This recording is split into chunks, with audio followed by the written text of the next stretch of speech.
Municipal ఎన్నికల సమయంలో మిర్యాలగూడ బహిరంగ సభలో సీఎం వ్యాఖ్యలపై తెలంగాణ జాగృతి అభ్యంతరం తెలిపారు. ప్రభుత్వ కార్యక్రమంలో కాంగ్రెస్ పార్టీ అభ్యర్థులకు ఓటు వేయాలని కోరారని విమర్శించారు.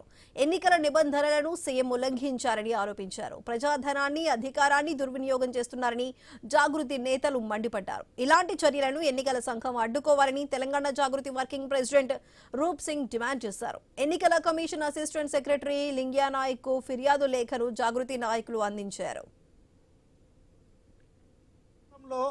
ప్రజాపాలన చెప్పుకున్నటువంటి ముఖ్యమంత్రి గారు ప్రజాపాలన గాలికి వదిలేసి ఎలక్షన్ల కోసం ప్రజల సొమ్ముతోని ప్రభుత్వం మీద నాటకాలు ఆడుకుంటూ చూసుకుంటూ పోయి ఈరోజు వ్యవస్థను భ్రష్టు పట్టించే విధంగా, ప్రభుత్వాల మీద అపనమ్మకం వచ్చే విధంగా మున్సిపల్ ఎలక్షన్లో ప్రచారం చేస్తూ ఉన్నారు. ఖచ్చితంగా సిఎస్ గారికి ఒక లేఖ రాస్తాం, ఎట్టి పరిస్థితుల్లో ఇది మేము ఖచ్చితంగా కట్ల చర్యలు కూడా తీసుకుంటామని చెప్పి వారు హామీ ఇవ్వడం జరిగింది.